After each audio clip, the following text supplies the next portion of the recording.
One of the world's most successful parties might be staring at a historic defeat in the UK elections. After 14 years in power, the Rishi Sunak-led Conservative Party is now facing one of its toughest challenges in recent times. As the British get set to vote on the 4th of July, pollsters are predicting a landslide win for Rishi Sunak's opponent, Keir Starmer of the Labour Party. Between the two main parties, the Tories or the Conservatives are seemingly left behind by the Labour Party, with their popularity at the lowest in opinion polls. Others like Reform UK, Green and Liberal Democrat leaders are seeking to win over voters who are disillusioned with these two main parties. But if Labour wins this 4th July general election, as polls predict, the challenge for the party will be to deliver on its promises of economic stability and improved public services, concerns that Rishi Sunak has been facing flak for. The Conservatives' biggest challenge, meanwhile, will be to regain the trust of voters as the country grapples with a cost of living crisis. Inflation, illegal immigration, healthcare and environment are some of the other issues that have taken centre stage in this election. Now, these elections, remember, come after Rishi Sunak announced the polls at least 3 months ahead of expectations in a surprise move that had even his own party members being taken aback. So will the 4th July help Rishi Sunak face and, overcome a sweeping loss? Let's try and understand this. On the show, I'm joined by Nicholas Nugent, former editor of the BBC, and Shreya Updhyaya, foreign policy expert, is also joining us on the show. Good evening, namaskar, gentlemen. Welcome to Mirror Now. Nicholas, let me start with you. We've just concluded the general elections here in India, Nicholas. And if we go by exit polls, they were completely wrong when the results came in. Are you seeing some sort of and a similar situation like that in the UK as well? Political pundits and pollsters have been saying that Rishi Sunak and his Conservative Party are heading for a huge loss. Well, of course, I can't tell you whether the predictions are wrong until we get our exit polls, which will be at the end of tomorrow when voting closes at 10 p.m. But my expectation is that they won't be wrong. After all, we're talking so far about opinion polls, which are quite scientifically done, and quite a lot of them are there, and they are all pointing to a massive Labour Party win and one of the worst results for the Conservative Party, at least for a century. Let's put it like that. I think beyond that, actually. So if the predictions are correct, it's really going to be quite a dramatic result to the election. And indeed, this is one of the most exciting elections I can remember, not because we don't know who's going to win, but because a lot hangs on the actual results, whether they get what is being called, here's something we're following India. They're talking about a super majority for the Labour Party. In other words, 2/3. We don't have a concept like that in Britain because there's no notion of changing the constitution if you win 2/3.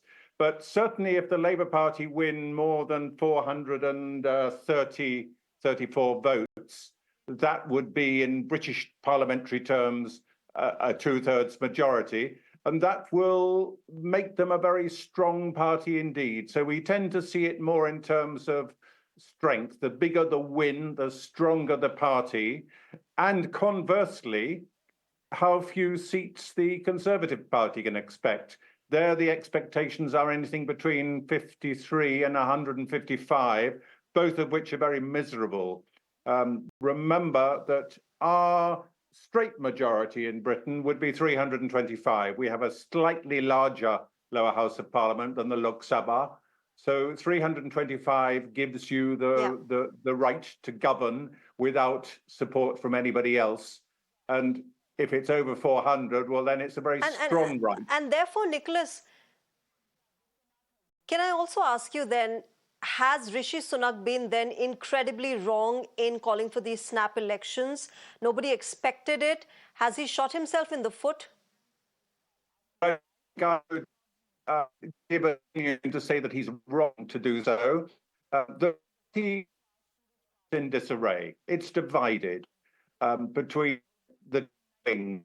Arguably, it was the right wing of the party, those who were so pro-Brexit coming out of the European Union, that have dragged it down at this stage. That's what I would suggest.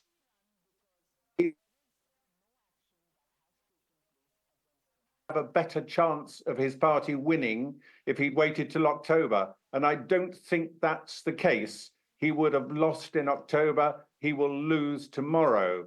So it's difficult to criticize him. And I think he took advice that better to go sooner rather than later. The Conservative Party is going to be out.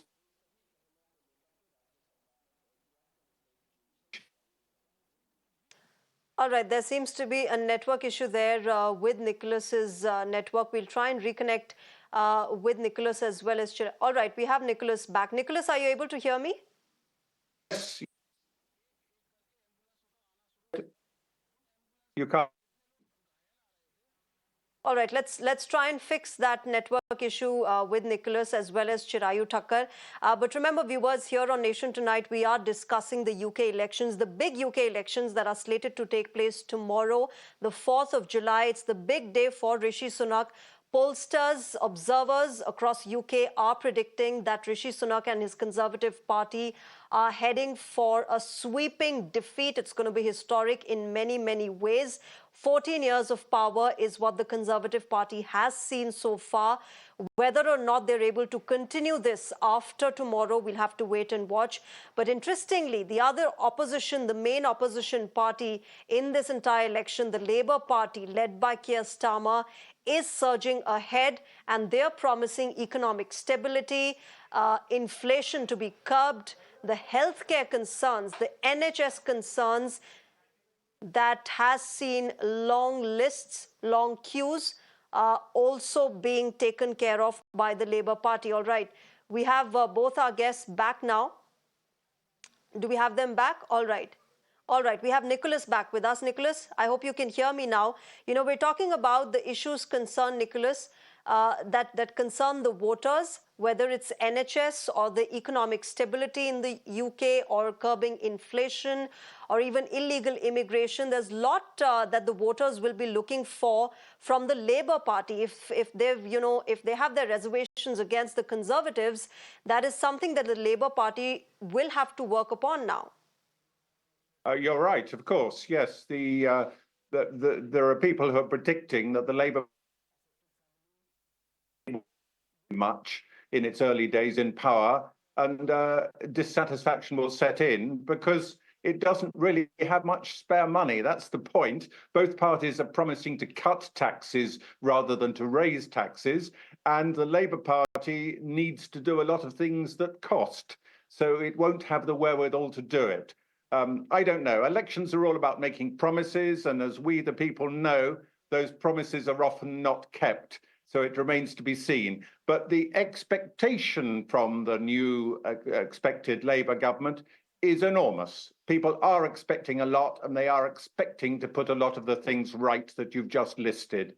So whether they can do that or not, well, we shall see. But the dissatisfaction with the ruling party is such that Labour can hardly do worse. It can only perhaps do better in some of those issues. Understand from you how much of the wars have affected this entire UK election, the Israel-Hamas war particularly I want to talk about, and how, Keir Starmer has found a lot of support among UK citizens. But there are also British Muslims who've been talking about how he supported Israel in its right to defend itself, and how Starmer put it that Israel does have the right to stop water and resources and food to the area of Gaza. That clearly has not gone down well with British Muslim voters. You're right, but it hasn't become a national election issue. It is likely to be an issue in constituencies with a substantial Muslim population, as we saw in the local elections, where they turned away, Muslims turned away from the Labour Party, and in one case, I think it was Oldham, if I'm remembering correctly, they gave a disappointing result to Labour simply because of its Gaza, or rather pro-Israel policy. So I think we will see a certain amount of that, but it'll only be in a handful of constituencies where Muslim voters are quite decisive. But you're right, there will be varying patterns around the country, and I'd like if I may, just to mention two. You're seeing this, you're portraying this as a Conservative versus Labour contest, and essentially it is. But I think there's a couple of areas where you need to look more closely at the possible result, and one of them is Scotland. Scotland, where Labour are hoping to win back votes from the Scottish National Party. It could be decisive, because if they don't win those votes back, then they're not going to get nearly the majority that they're hoping for. And the second area, I shouldn't say area, I should say alternative parties. So there's the SNP in Scotland, which is currently the third largest parliament in the lower house, the third largest party in the lower house of the Westminster Parliament. And the other, the fourth largest party is the Liberal Democrat. And I think you need to keep an eye on them, because they will dent the result from either party. For example, in the area where I live, in the west of England, the Liberal Democrats are a much greater threat to the Conservatives than the Labour Party are. So we need to take account of that. And one more point, if I may, is this new Reform Party, which is characterised as lying to the right of the Conservative Party, and they are going to damage the Conservative Party. So where Reform candidates do well, they'll be taking away votes from the Conservative Party. So you see, there's a lot to play for. It's not just a straight two-party race. I would say that there are 5 parties in significance here, or even 6 if you include the Greens. So a lot will depend on how well the smaller parties do, or the regional parties in the case of Scotland. Yeah. Yeah, absolutely, Nicholas. Point taken. Yes, the smaller parties will play a crucial role, but we have Chirayu Thakkar back with us on the broadcast. Chirayu, one of the reasons and one of the concerns that has played up in this UK election has been illegal immigration. We've seen Rishi Sunak talk about it. He's had this whole Stop the Boats campaign as well for the Conservative Party. You have Keir Starmer talking about it. You also have the likes of Nigel Farage saying that he's going to be harder on the immigrants and illegal immigrants at that. How do you see this really playing up, considering the fact that both Rishi Sunak as well as Keir Starmer have made their pitches and gone and visited temples as well? Good evening, Shreya, and thank you for having me. A couple of days ago, we were talking about the French election and the hard right turn in Europe. And what we are seeing right now is in the UK, the election pendulum is swinging from right towards leftwards. Now, having said that, both the hard right on the one hand and Labour on the other, they have to adopt certain measures regarding immigration, because immigration has been one single issue that has impacted people in the UK across class divides, and has also impacted citizens of Europe in general. And that's the reason we are seeing a common issue but being handled differently. And while in Europe, what we are seeing is that there have been for a long time liberal or left-leaning governments, and now we are seeing a right turn in continental Europe. In the UK, Tories have been ruling for roughly 14 years, and there is a huge wave of anti-incumbency. And there are so many issues. I couldn't listen to what Nicholas had said, but he would have pointed some of these issues, starting from cost of living crisis to housing crisis, to economic stagnation, to what people largely thought that Brexit would be a beneficial thing, and what they are seeing now is an economic downturn because of Brexit, so many trading issues, so on and so forth. So what we are seeing here is a package resentment towards Tories, and despite that, Labour is going to benefit from that. But despite that, the Labour would also have to address some of the issues regarding immigration. They could not behave like a typical left party who, in the last decade, European party, especially left-leaning, would have accepted immigrants with wide arms. They couldn't do any more, because if they do, it would continue to attract common British citizens towards Tories, and therefore even Labour today is proposing some sort of immigration reforms. Chirayu, can I also then ask you quickly, I have paucity of time here, but quickly, since Nicholas has also been saying this and pollsters across UK are saying that Rishi Sunak and Conservatives might be heading for a defeat. Now, if the Labour Party wins, how do you see the India-UK relationship moving forward? Shreya, thankfully, this time Labour is not led by someone like a Jeremy Corbyn, who has given space to extremist element who himself belong to certain radical wing of the party. Govt Starmer has redeemed his current party from those kind of extremist elements, have never harbored them, given them space. And he and his foreign policy experts, people like the shadow foreign secretary, they have made very clear that India is an indispensable partner, and they would continue to work towards the closure of the India-UK ties. So in terms of India-UK ties, we would see another set of successful bipartisan story emerging from the UK. All right, we'll leave it there. Gentlemen, I hope that we can continue this conversation a little longer once the results are out.